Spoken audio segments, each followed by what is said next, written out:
ಇವತ್ತು ನಾನು ಮನೆಯಲ್ಲಿ ಪೀನಟ್ ಬಟರ್ ಮಾಡಿದ್ದೇನೆ. ನನ್ನ ಮಗನಿಗೆ ಪೀನಟ್ ಬಟರ್ ಅಂದರೆ ತುಂಬ ಇಷ್ಟ.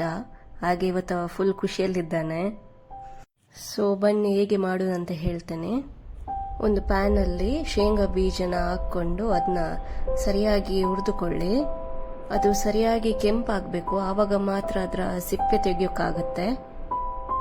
ಚೆನ್ನಾಗಿ ರೋಸ್ಟ್ ಆದಮೇಲೆ ಅದರ ಸಿಪ್ಪೆ ತೆಗೆದು ಮಿಕ್ಸಿ ಜಾರಿಗೆ ಹಾಕಿ. ಇದು ತುಂಬ ಸಿಂಪಲ್ ಆದ ರೆಸಿಪಿ.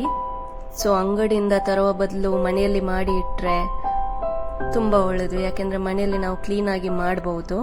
ಬೇಕರಿಯಿಂದ ತಂದ ಪೀನಟ್ ಬಟರಲ್ಲಿ ಪ್ರಿಸರ್ವೇಟಿವ್ಸ್ ಎಲ್ಲ ಹಾಕ್ತಾರಲ್ಲ, ಅದು ಒಳ್ಳೆಯದಲ್ಲ. ಫಸ್ಟಿಗೆ ಮಿಕ್ಸಿಯಲ್ಲಿ ಶೇಂಗಾ ಬೀಜನ ಹಾಕಿ ಪಲ್ಸ್ ಮೋಡಲ್ಲಿ ರನ್ ಮಾಡಿದರೆ ಆಯಿತು. ಅದು ಜಸ್ಟ್ ಹುಡಿ ಆಗಬೇಕು ಸ್ಟಾರ್ಟಿಂಗಿಗೆ.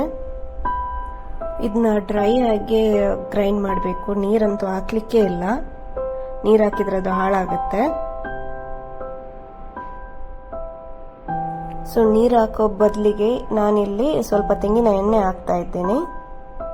ಅವಾಗ ಗ್ರೈಂಡ್ ಮಾಡೋಕ್ಕೆ ಈಸಿ ಆಗುತ್ತೆ. ಮತ್ತೆ ಸ್ವಲ್ಪ ಬೆಲ್ಲನೂ ಹಾಕಬೇಕು.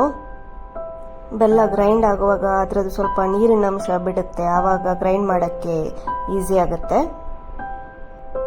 ಇದರ ಜೊತೆಗೆ ನೀವು ಬೇಕಾದರೆ ಜೇನುತುಪ್ಪನೂ ಹಾಕ್ಬಹುದು.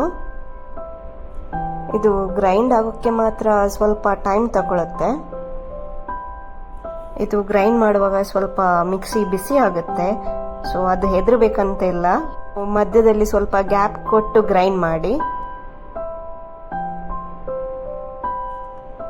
ಇದು ಇನ್ನೂ ಸ್ವಲ್ಪ ಗ್ರೈಂಡ್ ಆಗೋಕ್ಕೆ ಬಾಕಿ ಆಗಿದೆ. ಸೊ ಇನ್ನೂ ಸ್ವಲ್ಪ ನಾನು ತೆಂಗಿನ ಎಣ್ಣೆ ಸೇರಿಸಿ ಗ್ರೈಂಡ್ ಮಾಡಿದ್ದೀನಿ.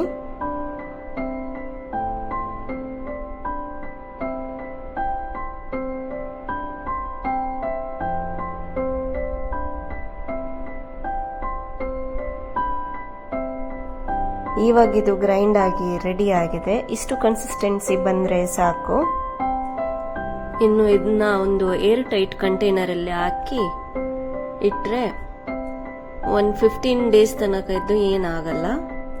ಇದನ್ನ ಬೆಳಿಗ್ಗೆ ತಿಂಡಿಗೆ, ಚಪಾತಿಗೆ, ಬ್ರೆಡ್ಡಿಗೆ ಎಲ್ಲ ಮಕ್ಕಳಿಗೆ ಹಾಕಿ ಕೊಟ್ರೆ ತುಂಬ ಇಷ್ಟಪಟ್ಟು ತಿಂತಾರೆ ಇದನ್ನ. ನಿಮಗೆ ಈ ರೆಸಿಪಿ ಇಷ್ಟ ಆದರೆ ನನ್ನ ಚಾನಲ್ನ ಸಬ್ಸ್ಕ್ರೈಬ್ ಮಾಡಿ, ಲೈಕ್ ಮಾಡಿ, ಶೇರ್ ಮಾಡಿ. Thank you.